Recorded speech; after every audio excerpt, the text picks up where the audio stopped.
Yes, people. So today I'm talking to you about the four C's confidence. And I love this quote that says you can only achieve what you believe.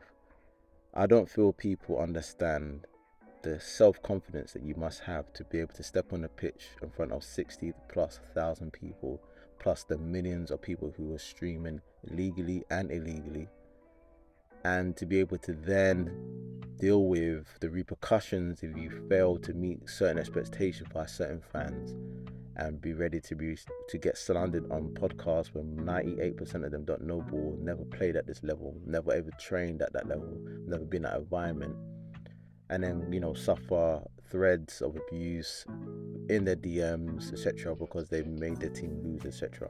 I said to a young guy, can you cope with that? That someone's going to get at you the moment you log on to social media after your game, and there's already memes and already people talking about you saying he's dead. You see that blah, blah, blah, blah, chatting. Can you deal with that psychological strength to be able to still have self confidence?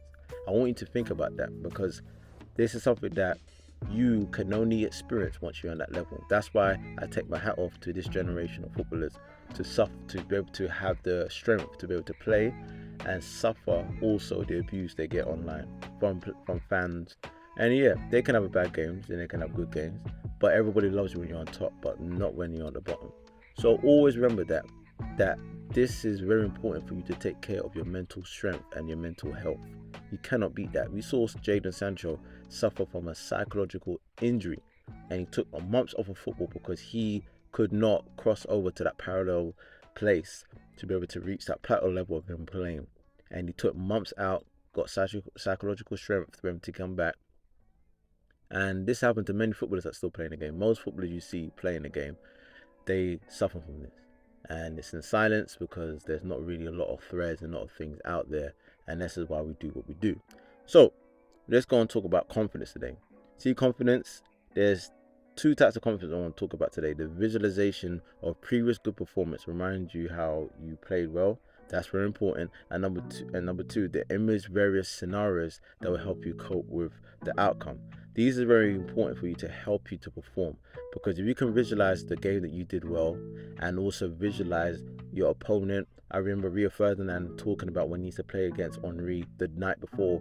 He will always imagine on his bed how Henri was to like come off the left wing, come inside, come back on his left foot, right foot, whatever.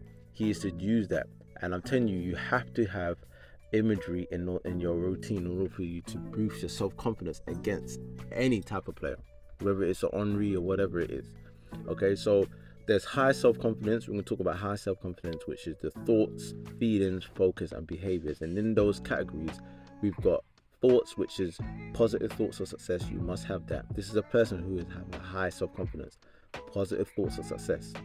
Feelings, how you're feeling, excited, anticipating, calm. 3, focus. You're focused on the task itself. You're locked in. Number 4, behavior. You're giving your maximum effort. You're willing to take chances with positive reaction to setbacks. So if you make a bad pass, you just, like Neymar's done skills that didn't pull off, and next he's done another thing that's crazier. That's somebody who's just on a different level, and you're open to take responsibility for your outcome. Now, on a cross reference on somebody who's low self confidence, you've seen somebody who has thoughts of negative, failure, doubt. Their feelings is tense, fear, not wanting to take part. So you're faking an injury. You're rubbing your ankle, saying, "Coach, man, nothing's wrong with you." But I used to do it as a player. So I'm telling you, I'm being honest with you. I used to do it as a player. There's sometimes I just feel like a fear used to take me, especially when I was 16, 15 years old, and I'd be like, "Oh my days," and I used to just blame it on just different things. And then there's focus. You focus on the coach, focus on another team, the fans, and behavior. Are you putting in lack of effort? Not, unwilling to take risks. This is the big one. Behavior, unwilling to take risks, playing it safe is a sign of low confidence, and blaming others is also a sign of low confidence too. People don't talk about that. They blame others. That's a sign of low self-confidence. So when it comes to improving self-confidence, there's about 4 different tasks that I like to recommend to players and individuals. Actually 5. That's really good. And number 1 is doing a table, 2 charts, writing down confident situations and situations of doubt, and just list the areas that where you see yourself always in high confidence and in low confidence, and then that makes you be aware of what triggers you need to focus on to make you always be in that state of high, and also watch out of what causes you to trip up in those areas where you make your confidence low. Number 2 is also doing visualization. You can't beat that. If you can visualize yourself or what you just assess, listen, it will always boost your confidence. I've got a visualization free guide that you can go and download in the link in the bio, which you can also go through the steps that I've tried to do my best in, obviously not being direct in contact with you. And there's positive talk as number 3. You gotta have, every time you miss a pass, don't go, my days. Go say, yeah, the next one. If you miss a shot, I'm gonna get the next one.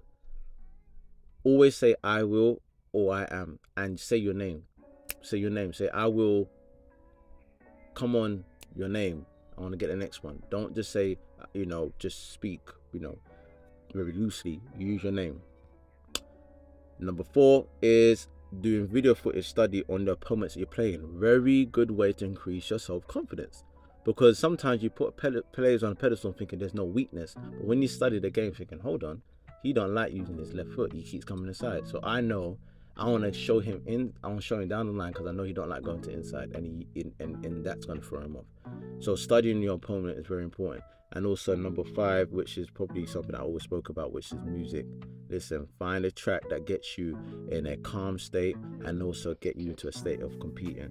Let me know what you think about this in the comments, and let's keep going.